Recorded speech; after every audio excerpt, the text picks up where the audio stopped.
വിവരസാങ്കേതിക വിദ്യയുടെ ലോകം ദിനംപ്രതി മാറിക്കൊണ്ടിരിക്കുകയാണ്. ഇന്ന് നമുക്കൊന്നും ഈ സ്മാർട്ട് ഫോൺ ഇല്ലാതെ ജീവിക്കാൻ പറ്റാത്തൊരവസ്ഥയിലൂടെ കടന്നു പോവുകയാണ്.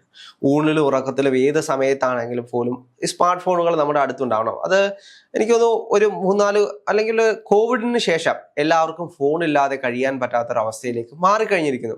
ലോകം മുഴുവൻ ആ ഒരു രീതിയിലുള്ള മാറ്റം വന്നു കഴിഞ്ഞിട്ടുണ്ട്. പുതിയതായി വരുന്നൊരു വാർത്ത എന്ന് പറയുന്നത് മെറ്റയുടെ സിഇഒ ആയിട്ടുള്ള മാർക്ക് സുക്കർബർഗ് പറഞ്ഞൊരു കാര്യമാണ്. സുക്കർണം പറഞ്ഞതെന്ന് വെച്ച് കഴിഞ്ഞാല് ഇനി ഫോണുകളൊന്നുമില്ല, ഫോണുകളുടെയൊക്കെ കാലം കഴിയാറായി. ഇനി വരാൻ പോകുന്നത് ഗ്ലാസ്സുകളാണ്.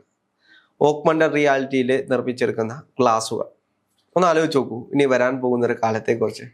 തീർച്ചയായിട്ടും. കാരണം കാരണം കോവിഡിന് ശേഷമാണ് ഈ ഒരു മൊബൈൽ ഫോൺ കൂടുതലായിട്ടും സജീവമായി. അതിന് മുമ്പ് തന്നെ മൊബൈൽ ഫോൺസ് ഉണ്ടായിരുന്നെങ്കിൽ കൂടി ഇത്രത്തോളം ഒരു അഡിക്ഷൻ അല്ലെങ്കിൽ ഒരു മൊബൈൽ വേൾഡിലേക്കൊക്കെ അല്ല, മൊബൈൽ ഫോൺ തന്നെ മാറി പോയി. കാരണം നമ്മളെയൊക്കെ പണ്ട് ഉപയോഗിച്ചുകൊണ്ടിരുന്നത് മറ്റേ ടച്ച് കീപാഡ് ഫോൺ ആയിരുന്നു. കീപാഡ് ഫോണിൽ നമ്മൾ വിളിച്ചുകൊണ്ടിരുന്ന കാലത്ത് നിന്നും ചെറിയ സ്മാർട്ട് ഫോണുകളായി. അതായത് ചെറിയ സ്മാർട്ട് ഫോൺ അല്ല, ഇന്റർനെറ്റ് ഉപയോഗിക്കാൻ പറ്റുന്ന രീതിയിലുള്ള ഫോണുകൾ വന്നു. അതിനുശേഷം അത് സ്മാർട്ട് ഫോണുകളായി അല്ലെങ്കിൽ ടച്ച് ഫോണുകളായിട്ട് മാറി. അത് ഇപ്പൊ കാണുന്ന രീതിയിലുള്ള സ്മാർട്ട് ഫോണുകളായിട്ട് വലിയ പ്രോസസ്സറും ക്യാമറയുമുള്ള വലിയ അടിപൊളി ഫോണുകളൊക്കെ ആയിട്ട് മാറി. നിരവധി കമ്പനികൾ വന്നു. അതിനുശേഷം ആപ്പിൾ ഒക്കെ എന്ന് പറഞ്ഞു കഴിഞ്ഞാൽ സുലഭമായി ഇല്ലായിരുന്ന ഒരു കാലമാണ്. അത് കുറച്ച് ആൾക്കാരിലേക്ക് മാത്രം എത്തിയിരുന്ന കാലമാണ്. പക്ഷെ പിന്നീട് ഒരു ഫോൺ യുഗം അല്ലെങ്കിൽ ഫോണിന്റെ കുറെ കൂടെ ആൾക്കാർ മനസ്സിലാക്കി, അല്ലെങ്കിൽ ഇതൊക്കെ ആ ഒരു സ്പെഷ്യാലിറ്റീസ് കൂടെ വേണമെന്ന് മനസ്സിലാക്കി ഇപ്പൊ ആപ്പിൾ കുറെ കൂടെ വളർന്നു. അതിന് 16 Pro 70 Pro വരെ ഡിമാൻഡബിൾ ആയി. ടെക്നോളജി ദിനംപ്രതി മാറിക്കൊണ്ടിരിക്കുകയാണ്. പണ്ട് നമ്മൾ ഗൂഗിളിൽ സെർച്ച് ചെയ്ത് കണ്ടന്റുകൾ കണ്ടെത്തിക്കൊണ്ടിരുന്നതിന് പകരം ഇന്ന് ചാറ്റ് GPT യൂസ് ചെയ്യുന്ന എത്രയോ പേരുണ്ട്. ഇന്ന് ചാറ്റ് GPTയിലൊക്കെ പ്രോംപ്റ്റുകൾ അടിച്ചു കൊടുത്തു കഴിഞ്ഞാൽ നമുക്ക് വേണ്ടുന്ന എല്ലാ കാര്യങ്ങളും കിട്ടും. ഇപ്പൊ ഒരു പ്രോഗ്രാമിംഗ് ഉണ്ടാക്കണമെങ്കിൽ തന്നെ പണ്ട് ആളുകളുടെ ഏറ്റവും വലിയ ജോലിയാണ് എഞ്ചിനീയറിംഗ് എന്നൊക്കെ പറയുന്നത്. ഇന്ന് പലപ്പോഴും എഞ്ചിനീയേഴ്സ് യൂസ് ചെയ്യുന്നതാണ്. ഇന്ന് അവർക്ക് വലിയ കഷ്ടപ്പാടുകളൊന്നും ഇല്ലാതെ കമ്പ്യൂട്ടർ തന്നെ പല രീതിയിലുള്ള പ്രോഗ്രാമിംഗ് പറഞ്ഞു കൊടുത്ത് കൃത്യമായിട്ടൊരു ഐഡിയ നമ്മൾ പറഞ്ഞു കൊടുത്തിട്ടുണ്ടെങ്കിൽ കൃത്യമായിട്ടൊരു പ്രോംപ്റ്റ് കൊടുത്തു കഴിഞ്ഞാൽ അതിന് വേണ്ടിയിട്ടുള്ള കോഡുകളെല്ലാം ചാറ്റ് GPT പോലുള്ള ആപ്ലിക്കേഷനിൽ ഉണ്ടാക്കി തരും. അതുകൊണ്ട് അത്രത്തോളം എളുപ്പമായിക്കൊണ്ടിരിക്കുകയായിരുന്നു നമ്മുടെ ജോലികൾ. അതേപോലെ AI വന്നപ്പോഴാണെങ്കിലും ആദ്യത്തെ AI സിനിമയൊക്കെ കണ്ടപ്പോൾ എല്ലാവരും അതിശയിച്ചു പോയി. എന്നിട്ട് കാലം മുന്നോട്ട് കിടക്കുന്നത് ഓരോ സ്റ്റെപ്പ് ബൈ സ്റ്റെപ്പ് ആയിട്ട് നമ്മൾ അറിഞ്ഞപ്പോഴാണ്. അല്ല, ആർട്ടിഫിഷ്യൽ ഇന്റലിജൻസ് ആണെങ്കിലും മിഷൻ ലേണിംഗ് ആണെങ്കിലും ഇതെല്ലാം ദിനം പ്രതി മാറിക്കൊണ്ടിരിക്കുകയാണ്. പണ്ട് ഇതൊക്കെ കൈകാര്യം ചെയ്യാൻ വേണ്ടി അല്ലെങ്കിൽ ആളുകൾ വേണ്ടിയിരുന്ന സമയത്ത് നിന്ന് ആളുകളുടെ എണ്ണം കുറച്ചുകൊണ്ടിരിക്കുകയാണ്. ഇതെല്ലാം എന്തിനു വേണ്ടിയിട്ടാണ്? ആളുകളെ കൂടുതൽ എൻഗേജ് ചെയ്യിക്കാൻ വേണ്ടിയിട്ടാണ്, അല്ലെങ്കിൽ എന്റർടൈൻ ചെയ്യിപ്പിക്കാൻ വേണ്ടിയിട്ടാണ്. ആളുകളുടെ സമയം പകുതി കുറയ്ക്കുക, അവരുടെ ജോലി പകുതി കുറയ്ക്കുക. അതിനു വേണ്ടിയിട്ടാണ് ഈ ആപ്ലിക്കേഷനുകളെല്ലാം ഉള്ളത്.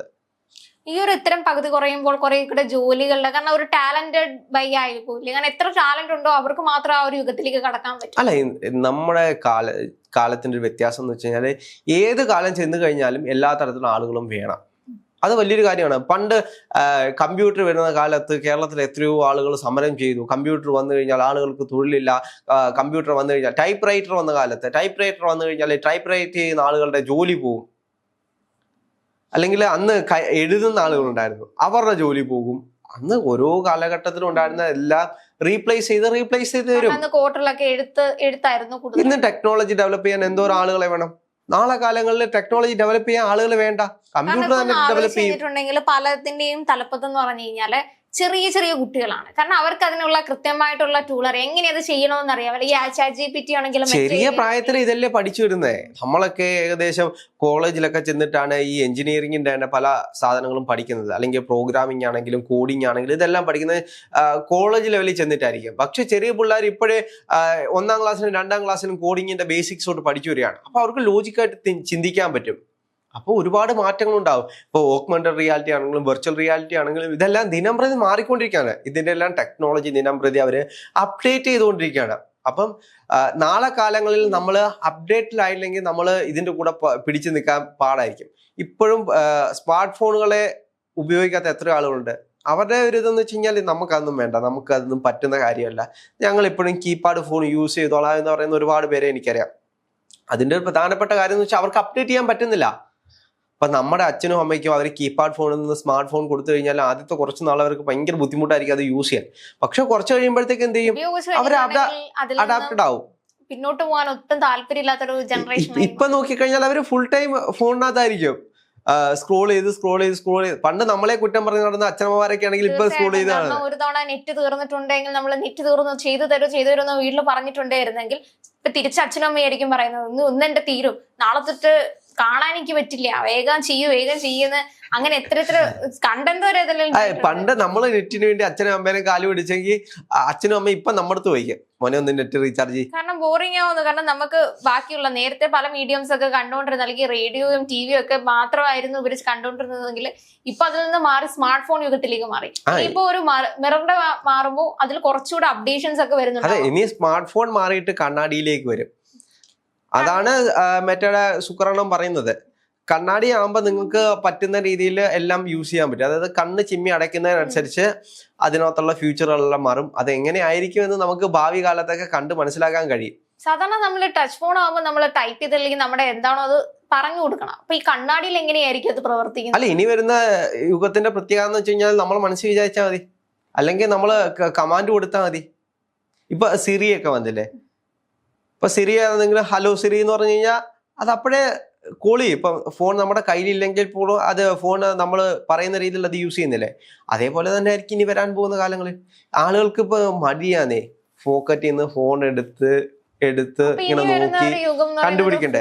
കണ്ണാടി വെച്ചിട്ടൊരു യുഗമായിരിക്കും. അതെന്തായിരിക്കും? നമ്മുടെ എല്ലായിടത്തും എല്ലാവരും കണ്ണാടി ഉപയോഗിച്ചാൽ കണ്ണാടി ഒന്ന് മാറ്റി വെക്കുന്നത് തന്നെ വല്ലപ്പോഴും കുറവായിരിക്കും. അതെ, സുക്രണം പറയുന്നതെന്ന് വെച്ച് കഴിഞ്ഞാല് നിങ്ങൾക്ക് വേണ്ടുന്ന ഫീച്ചറുകളും നോട്ടിഫിക്കേഷനുകളും എല്ലാം കണ്ണാടിക്കകത്ത് തന്നെ കിട്ടും എന്നാണ് സുക്രണം പറയുന്നത്. ഇനി ഗൂഗിളൊന്നും സെർച്ച് ചെയ്യേണ്ട കാര്യമില്ല, നിങ്ങൾ അതിനെക്കുറിച്ച് ചോദിച്ചാൽ മതി. അതിന് വേണ്ടുന്ന എല്ലാ കാര്യങ്ങളും കണ്ണാടിയിൽ വന്ന് കണ്ണാടി എന്ന് വെച്ച് കഴിഞ്ഞാൽ നമ്മള് വെർച്വൽ റിയാലിറ്റിയിലുള്ള ഇത് വെച്ചിട്ടില്ലേ.